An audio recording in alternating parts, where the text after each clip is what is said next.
안녕하세요. 최신 SNS상의 논란과 이슈를 정리해서 전해드리는 AI 눈슈입니다. 오늘의 이야기는요, 아이들의 생명을 지키기 위해 시작된 생존 수영 교육에 대한 겁니다. 정말 누구도 반대할 수 없는 좋은 취지잖아요? 그런데 어쩌다 지금은 우리 애는 수업 안 보낼래요? 가는 말까지 나오는 논란의 중심에 서게 된 걸까요? 아니, 대체 어떻게 된 일일까요?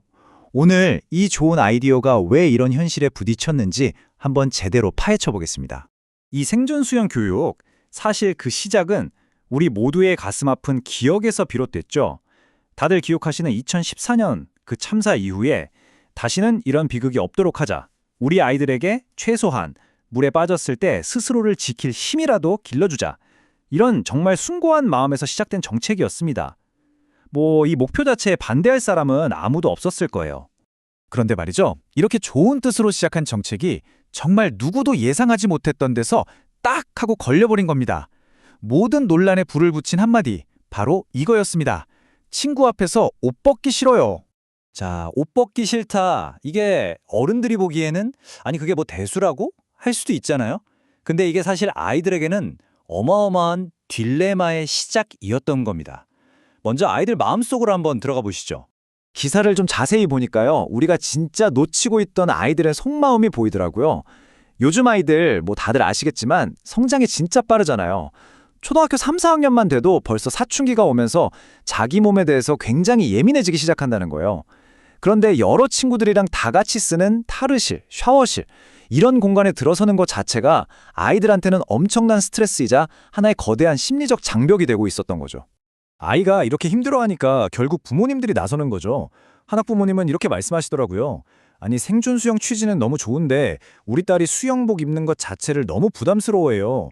그러다 보니까 부모 입장에서는 그냥 에이, 가지 마, 이렇게 말하게 되더라고요. 보세요. 아이를 지키려고 만든 수업인데 오히려 그 수업 때문에 스트레스를 받아서 부모가 못 가게 말리는 정말 아이러니한 상황이 벌어지고 있는 겁니다. 자, 아이들 마음 문제도 이렇게 복잡한데 이걸 다 챙겨야 하는 선생님들 입장은 어떨까요? 와, 이쪽은요, 진짜 현실적인 악몽이라는 말이 딱 맞습니다. 제가 숫자 하나를 보여드릴게요. 122. 이게 무슨 숫자일까요? 바로 전국에 있는 초등학교 중에서 자체 수영장을 가지고 있는 학교의 수입니다. 122개요. 전체 학교 수에 비하면 이건 거의 없다고 봐야 하는 수준이죠. 모든 현실적인 문제의 시작이 바로 여기서부터입니다.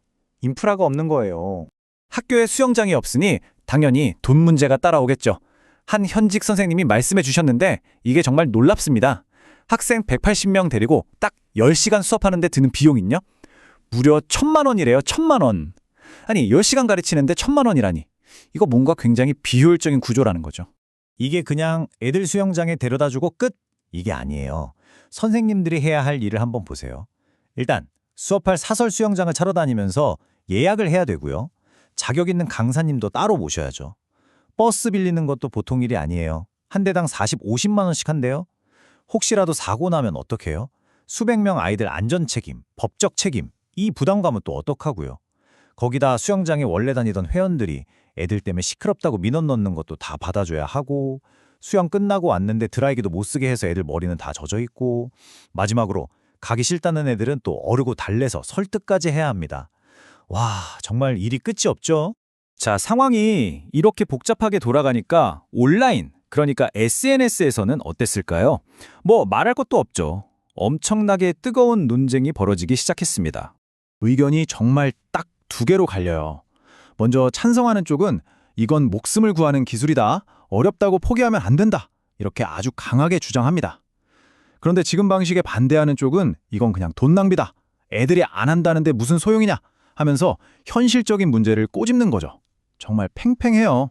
특히 찬성하는 분들 의견 중에는요, 이런 정말 가슴 찡한 경험담이 있었어요. 한 분이 그러시더라고요.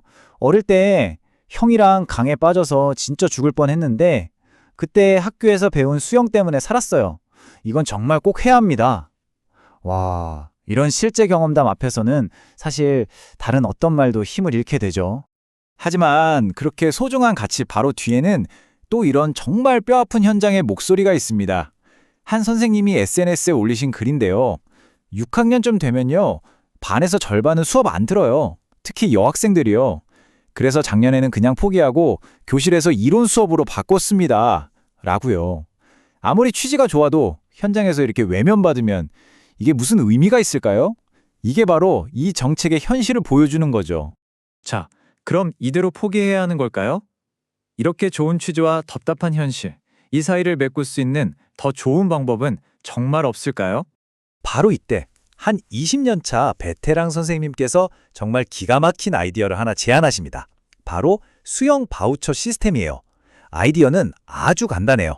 학교가 이 모든 힘든 일을 다 하는 대신에 그냥 학생 한 명 한 명한테 수영 강습 이용권을 주는 겁니다. 바우처를요. 그럼 어떻게 될까요? 아이들은 부모님이랑 같이 집에서 가까운 수영장에 가서 편한 시간에 훨씬 더 체계적으로 수영을 배울 수 있게 되는 거죠. 그리고 정말 놀라운 건요. 이 아이디어가 올라오자마자 수많은 선생님들과 학부모님들한테서 이거다 하는 폭발적인 공감을 얻었다는 거예요. 이 댓글 좀 보세요. 저도 20년 차 교사인데 진짜 똑같은 생각입니다. 바우처가 훨씬 좋아요. 훨씬 효율적이고 효과적일 겁니다. 현장에서 똑같은 고민을 하던 분들이 다들 무릎을 탁 치신 거죠. 이게 바로 이 대안이 얼마나 현실적인지 보여주는 거 아니겠어요? 자, 오늘 이야기의 한 줄 요약입니다.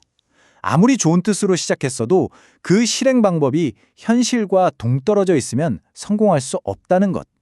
결국 정책의 목적만큼이나 그것을 실행하는 방법이 현실적이냐가 정말 중요하다는 것. 어떻게 보면 아주 당연한 진리죠. 결국 우리는 이 질문 앞에 서게 됩니다. 우리 아이들의 마음과 현실을 외면하지 않으면서도 그 소중한 생명을 지킬 수 있는 가장 지혜로운 방법은 과연 무엇일까요? 오늘 이야기 여러분은 어떻게 생각하시나요? 영상이 도움이 되셨다면 좋아요로 응원해 주시고요. 최신 정보를 바로 받아보시려면 구독과 알림 설정 꼭 부탁드립니다.